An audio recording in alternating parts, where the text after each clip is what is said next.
Welcome to Journey Unto You. My name is Lorraine, and I am your host. On this platform, we will explore all things autism and other subjects and needs within the community. I have shared my own personal journey and how it all got started. I do hope to encourage you, strengthen and build you up, and even get some questions answered. This platform is for anyone who has had autism on their path. So get comfortable, take a deep breath, and just listen in. There is hope.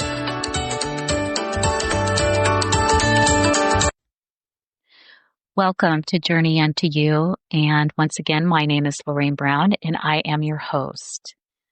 It has been a couple of weeks since I have posted, and there have been reasons for that. I have had a lot of transitions in my life this whole month, all of them good, some of them unexpected, and some of them I kind of knew would happen but didn't know when. And so I'm going to talk a little bit about one of those transitions today as it relates to special needs and ABA. As a lot of you know, I am a registered behavior technician and got into the field because I have a son on the spectrum, and that led me down the path to this field. When I first discovered that this was a thing, I didn't realize that there was an actual name to it, because when my son was receiving services, they didn't really call it ABA, and RBTs weren't really a thing, or behavior technicians. It was more paras or one-on-ones, and that type of language was used. So I was really excited about it, and I thought it was so cool. And when I began to research it and find out what it required, it wasn't the right timing for me. It wasn't until maybe about a year later that I looked back into it. And I knew that I was being led to it, but again, it wasn't the right timing. So when I revisited the idea, at that time, I was doing a lot of in-home care and respite for special needs, for the special needs population. So I was doing that in addition to getting the training to be an RBT. Now, most RBTs, not all, get their training when they get hired by a clinic. And then a lot of the clinics offer the training, and you can go through it with them. It's paid for, and it's generally, I think, a good thing. For me, however, I chose to pay for mine because I wanted to go through the local community college. I felt for me that would look better on a resume, and also I wanted to be able to have that upper hand when I started looking for work. My theory, which proved to be right, was that if I wasn't already certified or passed the competency test, because you do have to pass a competency test after your training before you take the national testing. So my thought was, well, if I go through a clinic, they're probably going to lowball me a little bit. And that proved to be true. That is a true statement. If you don't have the training, I mean, you know, in the real world, in the world of corporate, I mean, if you don't have the training, they're not really required to give you a better salary, right? So I wanted that golden ticket, at least a little bit, to even, because I knew I would be coming into the field as a newbie. And so getting that training was very helpful prior to the event. And I was also moving to another state. So I was going to be starting my RBT career in another state. So getting that training ahead of time was very helpful in my case. My first job was with a company in another state, and in general, it was a great experience. I feel like the clinic that I started at was a really good clinic for new RBTs. Everyone was pretty patient, and the environment was good for me just starting out. I knew that I would probably outgrow it. And I also knew that at some point I'd be moving again, because that was also part of the journey for me.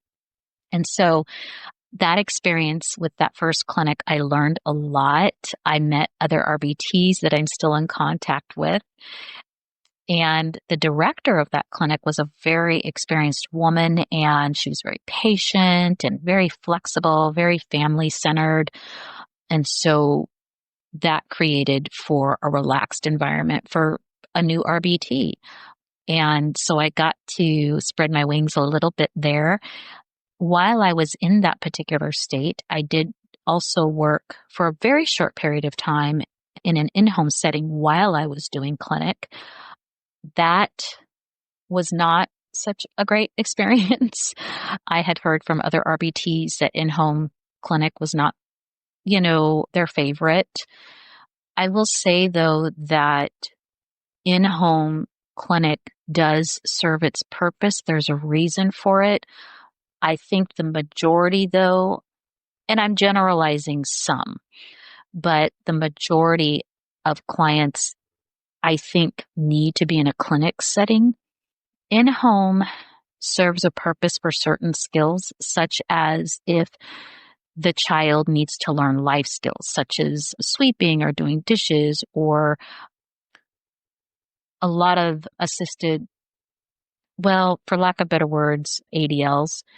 And those are any types of skills that are in the home, so to speak, like loading the dishwasher, or maybe they need to learn brushing their teeth, although we did do this in clinic with some clients. So there's certain aspects of in-home that are great.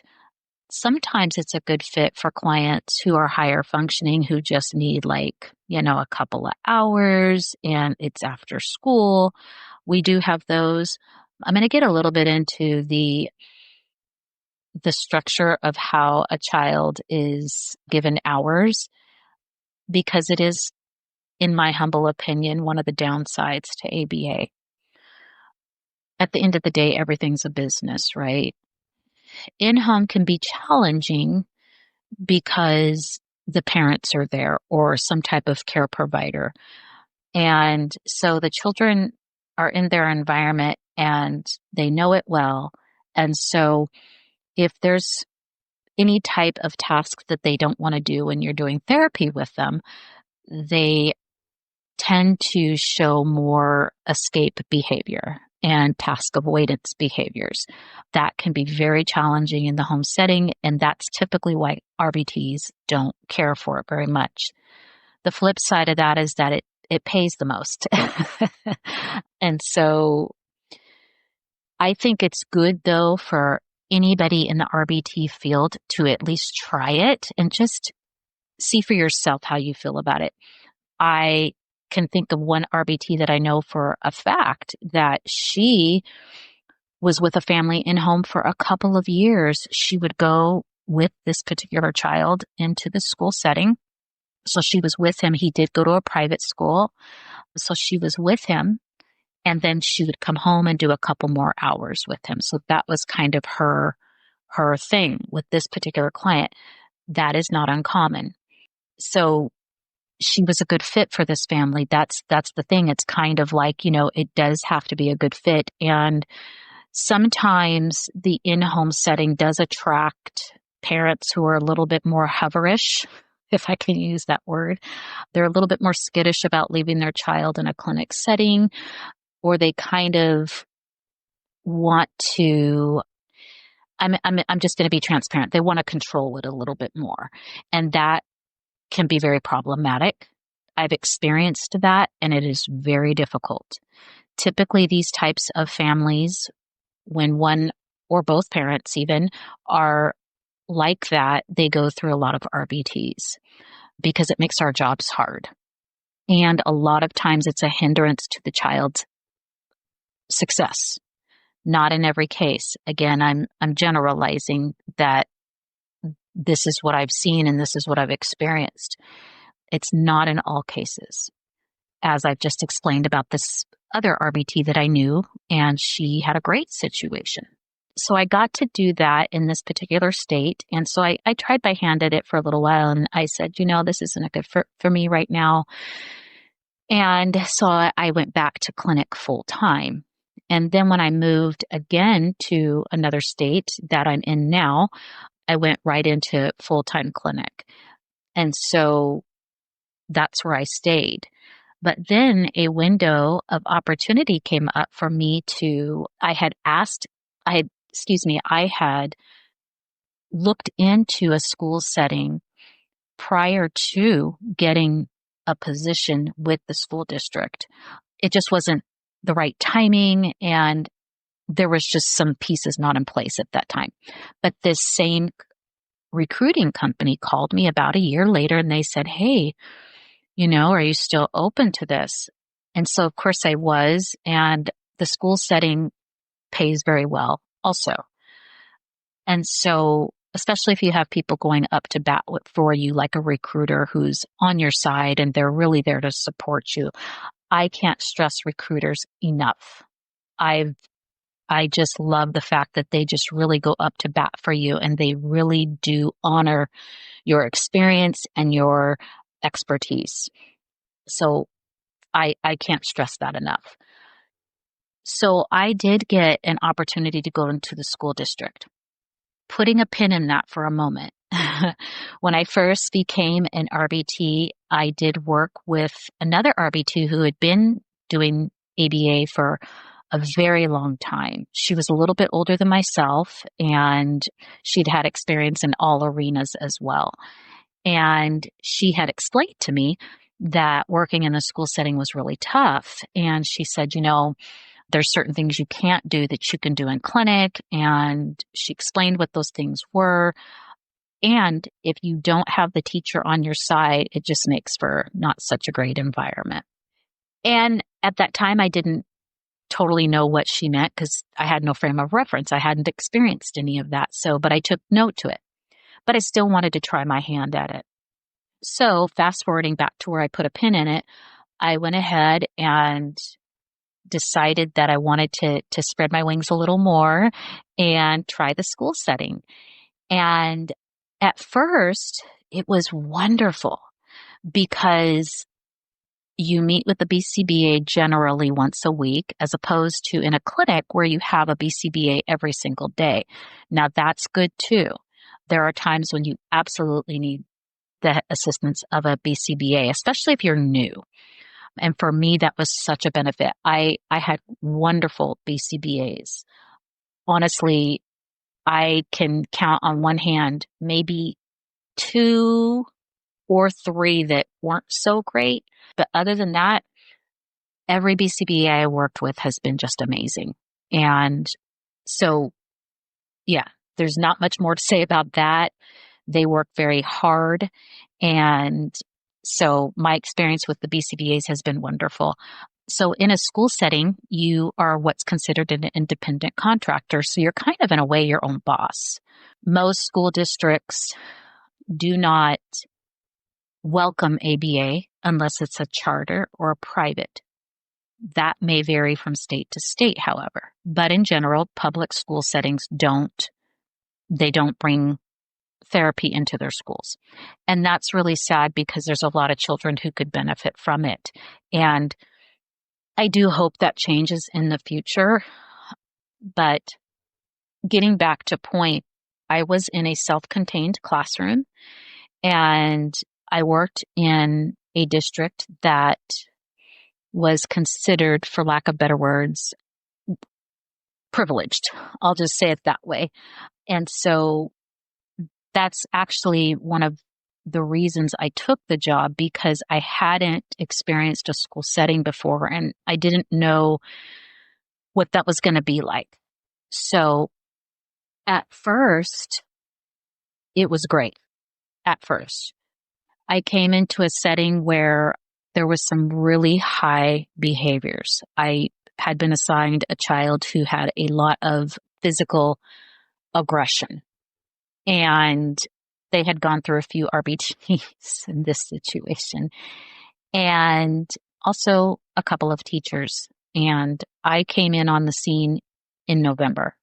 So that's how much change had happened because of the room. And this particular school was not overly experienced with self-contained classroom.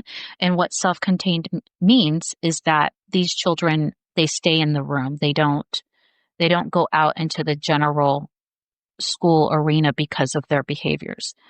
Usually it does mean that they have some high level aggressive type behaviors, but not necessarily. It can be that because of their needs, it's just not reasonable to have them generalized into the regular settings with all the other children. But they do a lot of the same things. It just looks different.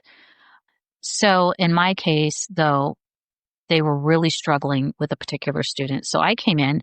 I'm also QBS trained, so I had some skills in that way.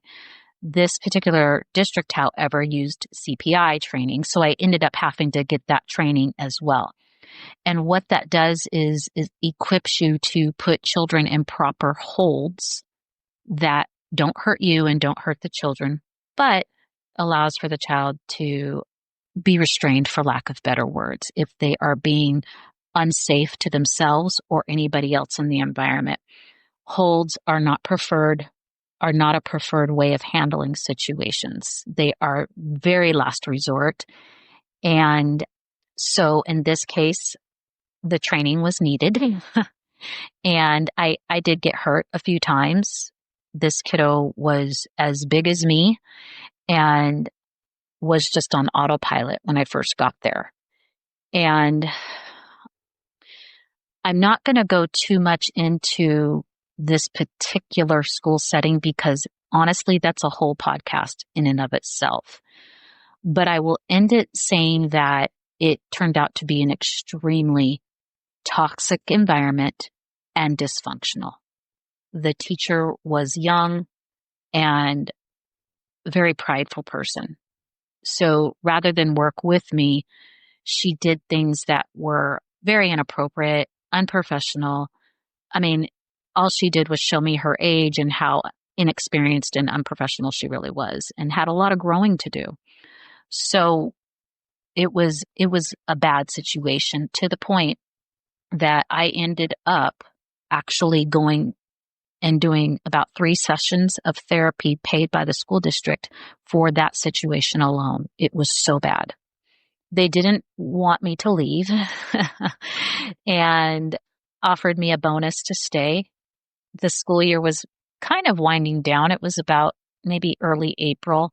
I was trying so hard to hang in there. It was rough. It was a tough situation where I really wasn't practicing ABA. I was more pulling from concepts of ABA. This would have been a horrific situation to send a new RBT into. But by the grace of God, I did get through it. I did a lot of praying. I did a lot of warfare prayer daily. And by the end of the year, though, it had gotten pretty bad. And I did end up leaving 3 days early from the end of my contract. I had to. It was bad. So with that being said, I still had to work. So I decided that I would give in-home another shot because I wasn't really wanting to work in clinic. And the reason I didn't want to work in clinic again was because I was starting to get a little tired and felt that I needed a little bit of a break from a 40-hour week. Doing ABA for 40 hours, in addition to drive time, and it can make for a long week.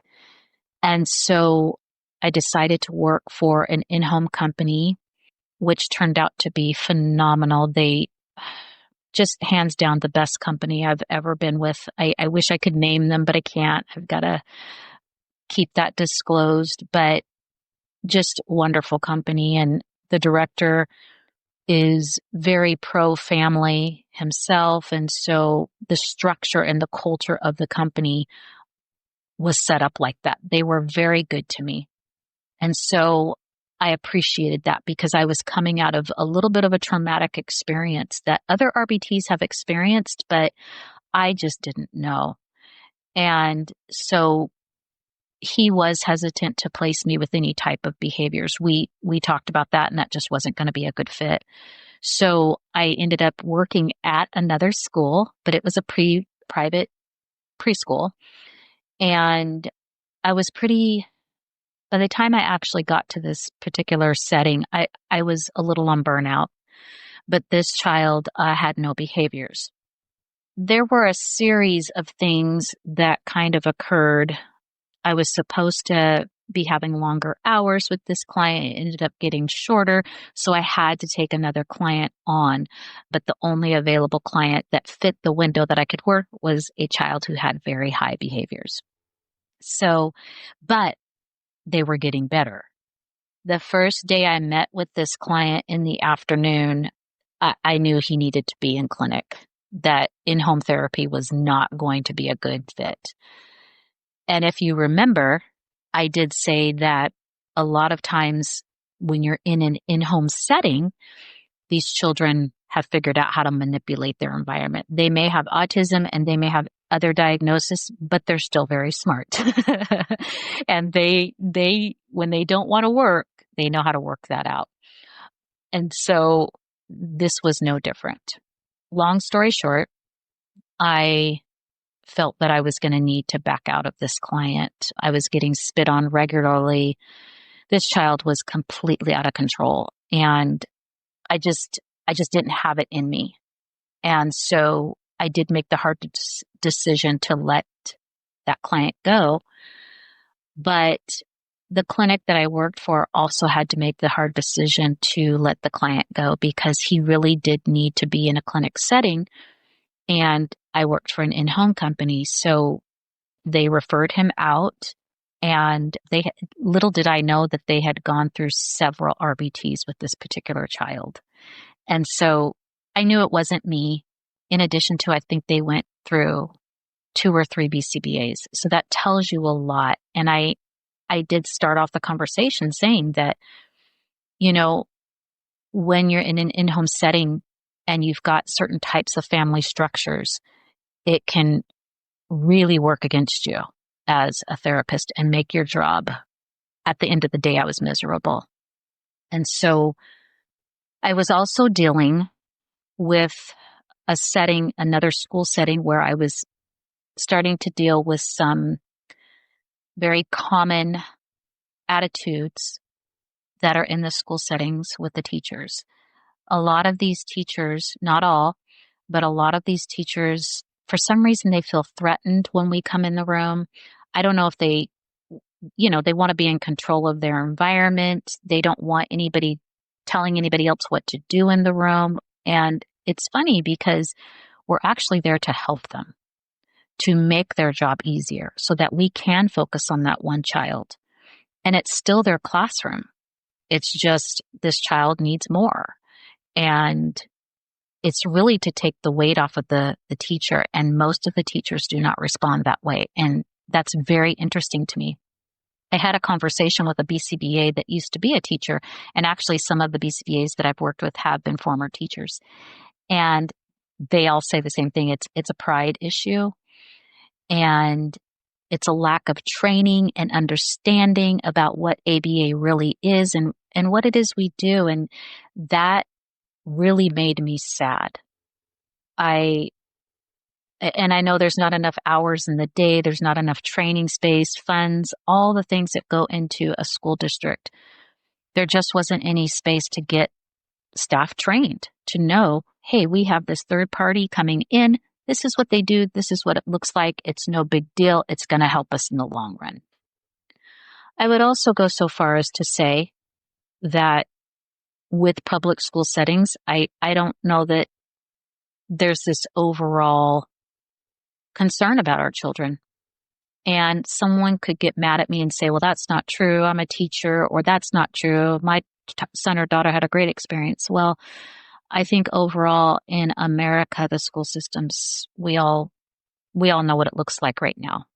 And so I don't know that with our special needs population if that's any different. So the resources aren't going to be a priority to bring ABA in. ABA is expensive. And so I think a lot of these districts don't have the funding, and I don't think they're going to make the funding. And I'm just being transparent. So as I began to see a lot of these things, and keep in mind, I've also homeschooled my children, and we had some experience with the school setting because I had two sons in life skills programs. So I had some experience with the schools, but it was limited and it wasn't in a general setting. So I didn't really know totally what the public school looked like, and or the last school setting that I was in, which was a preschool private setting. And really at the end of the day, wasn't ran much differently. This began to feel unethical to me. I saw things from start to finish in my career as a RBT that were unethical, and that parents, and I'm going to say some hard things, that parents could sue for. There were things that I felt the clinics that I worked with made decisions based on insurance billing and insurance hours. Insurance does require a certain amount of hours for billing.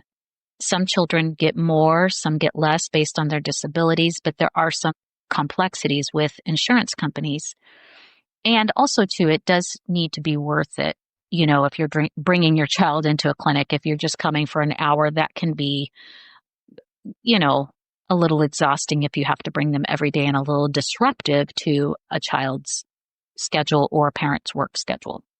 So I don't want to totally say that having your child there for a long stretch is bad, because I don't necessarily think that that's the case. I just think that there were times when I saw it be used as basically childcare by parents. There were times when I saw parents needed to be called because their child was sick or they were tired and asleep. And we are held to this code that if a child falls asleep during therapy, we can only let them sleep for 7 minutes. I've heard 15 from some agencies. And then we have to wake them up because ethically we can't bill for that. Well, I've seen children who really needed to nap and were all done, but they would wake them up and push them and not call parents. And it's not that I think clinics are at fault. I think some of the parents are at fault. I think some parents would act irritated if you called them. Some parents were like, well, I can't leave my job. And I get that too. But at the end of the day, if your child's sick, yeah, you need to come get them. I saw clinics not call parents when a child was sick. They just let them stay at clinic and get everybody else sick. This was a habitual thing that I saw. I didn't like that at all. And I saw that even more so when I was in the school setting. Parents would supposedly give their child some type of fever reducer or whatever. You could just tell that their child wasn't feeling good and send them to school, and they clearly needed to be at home. I saw this all the time. And I just thought it was so selfish. And with the cultural change in our country, I began to do a lot of deep thinking and really being aware of how I was feeling when I was coming home and all the experiences I had had, and my own personal life given my age as well. I'm in my 50s. And I had to really sit back and say, am I a good fit for this field anymore? I love working with special needs, and I want to continue that. And I am going to continue that. That is part of one of my earthly assignments. And I want to continue to be a vessel. But I also don't want to feel like I am consistently sacrificing my morals and values and things that I see that are clearly immorally wrong. I have seen RBTs call OSHA and report clinics for immoral practices. And I realize I'm sort of telling all the tea, but this is the stuff that goes on in clinics, not with all clinics. My advice to parents would be do your research. See if other parents are willing to share their experiences. Look on the website, look at the reviews, see if there's actual parents and what their experience is. Look at the good and the bad, because just because someone else has had a negative experience, it might be something that you're like, oh, well, that's not a big deal for my family. Someone else's version of negativity might not be your version of negativity. And not all clinics are bad. And I don't want to put that tone out there. It is like anything. You must do your homework, do your research, and ask for, if your child is going to go into a clinic setting, ask for experienced RBTs to work with your child. And if you can't get that, keep it moving. And even when an RBT is experienced, they may not be the best fit. One of the things that I began to see that was really a discouragement for me, and this is something that the other RBT that I shared, she was older than myself and she had been in the field for many years. She had said to me that the culture of ABA was changing and a lot of younger RBTs were coming in. And I have noticed that as well. So being an RBT is a really good caveat to other fields, such as a psychologist, or if you want to be a BCBA, or maybe you're going into social work. So a lot of these younger people are coming out of or are in school getting their bachelor's or master's, and this is a great fit because it does have flexibility for a college student. But what I began to see was that this was becoming the norm. So you're getting people who don't have any experience with special needs at all. And if they do, it might be because they have a sibling, possibly, or maybe some type of relative. Most of them are not parents, and they might have taken maybe a child development class. I quote unquote that in college. I'm not saying don't take a child development class. I realize that's one of the requirements for many fields. However, it is not going to teach you the life experience that you need to have with children and discern their needs. What I saw was a huge lack of discernment and wisdom. I saw it repeatedly. And I saw children misunderstood. I even saw children lied on. Flat out, some RBTs would say things that weren't true to BCBAs. I mean, absolutely flabbergasted me. And I'm just going to be real. And this began to really fester in my spirit and make me sad. And it no longer became an ethical or authentic environment for me as a person and what I believe in for children. And so I made the decision, although I knew it was coming at some point because I knew I wouldn't retire in this field. I knew that I was going to be called to other things. I just didn't know when. I made the decision to lay my RBT card down. I am no longer going to be an RBT as of September 5th. That'll be my official last day. And I'm still certified, but I will put my status in an inactive mode in the national database. I don't believe I will come back to the field. The Father has called me into other aspects that have purpose. This season of my life as an RBT served a purpose. Hands down, I was called to it. I don't regret it. I met some phenomenal people who I just think are just wonderful. I wish I could name their names and give them shout outs because they're amazing people. The very last BCBA that I got the opportunity to work with kind of came on the scene with me towards the last 2 weeks of my job. And she's just amazing young lady. And so there are people out there who really do care. So this isn't to discourage anybody. It's to bring awareness. And whether we like it or not, these younger people coming up just haven't been trained the same. They have not been taught the same foundations as some of us who are older. And I saw that, and it began to be hard to really walk in justification of it. I am not a fan of the school system at all. I wasn't before when I homeschooled. Now I'm really not. And I don't need to get into that. There's plenty of YouTube videos. Do your research. And I know that some parents simply don't have other choices. And I get that there's grace and there's mercy for that. But the school systems cannot raise your children. And they are overworked teachers. They do have a lot of lack of training in some areas.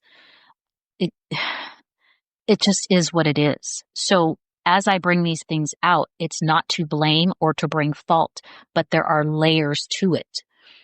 A lot of parents, there are some great parents. I have met them, but a lot of parents kind of just drop their children off. And I know they're tired. I get it. There's layers, but we still have to be parents. We still have to be looking out for our children. We can't just drop them off at clinic and say, oh, provide for my child. I've seen parents do that as if we're a daycare setting or we're glorified nannies. And that's just not what we do. So I also think that RBTs work very hard. A lot of them are very underpaid. And it's a field that I think requires more training than what they are now requiring. I think that ABA is a wonderful tool when it's put in its right compartment with the right people. And I have seen some horrible things. I've had to report other RBTs. I've seen things that as a parent would have made me madder than a hippo with a hernia. And I absolutely would have probably gotten a lawyer. That's just the truth. And so this wore on me over time.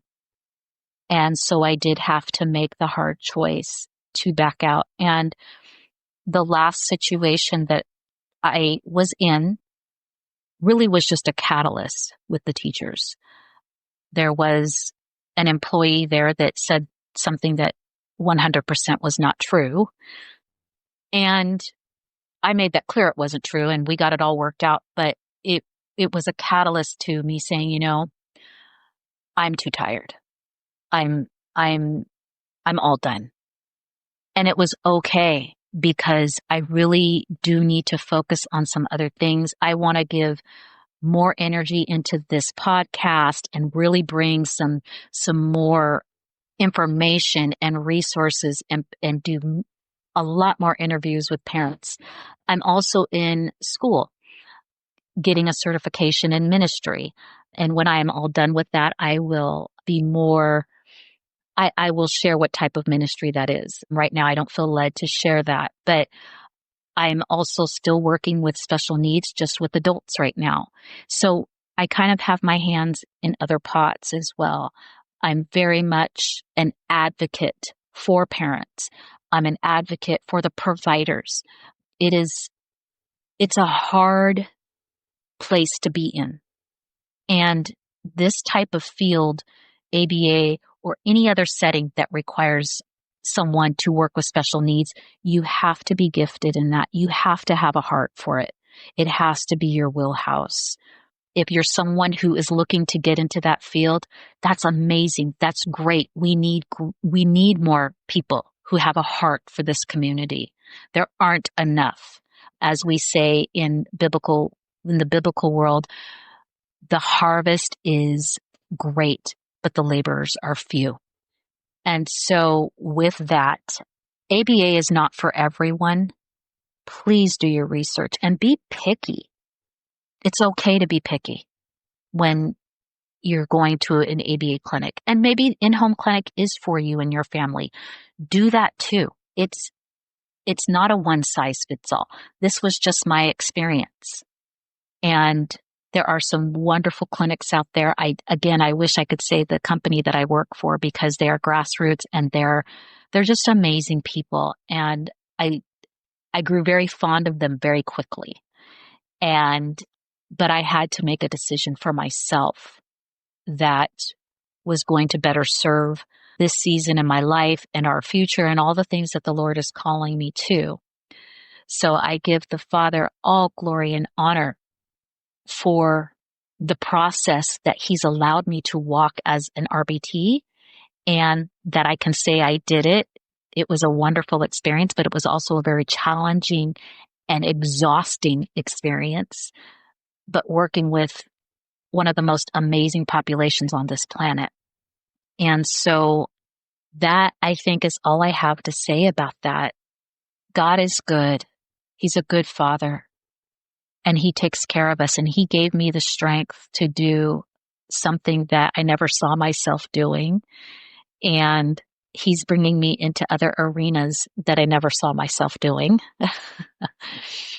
I am going to continue to bring other parents on to tell their stories, and that, if I had have not become an RBT, I wouldn't be sitting here talking to you right now, because out of becoming an RBT, I was actually encouraged by other BCBAs to start a podcast. And I got asked several times to even become a BCBA, but I knew that the Lord was not leading me down that path.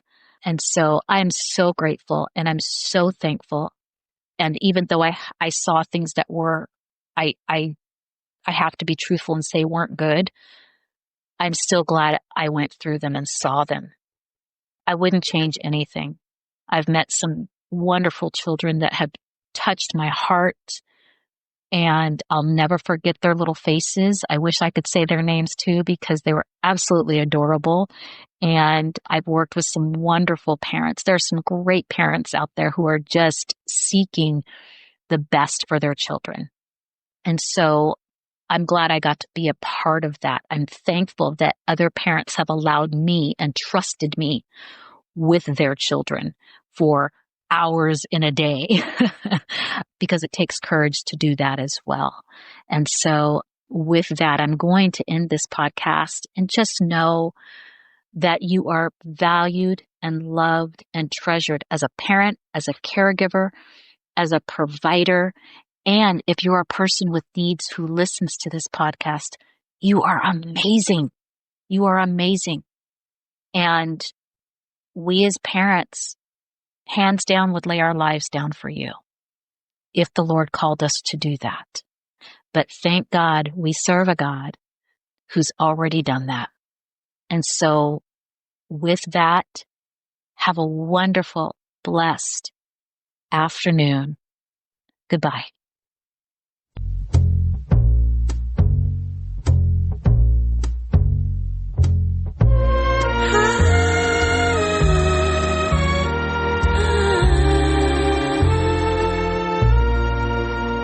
Now I've journeyed oh so far just to get right where you are, the root and the offspring of David, the bright and morning star.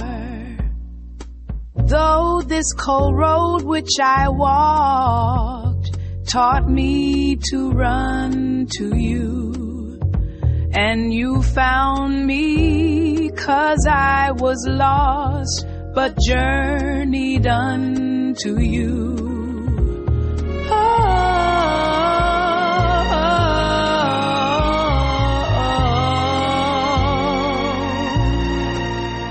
For all my battles you have fought, your word faithful and true. When it was comfort that I sought, my peace you did renew.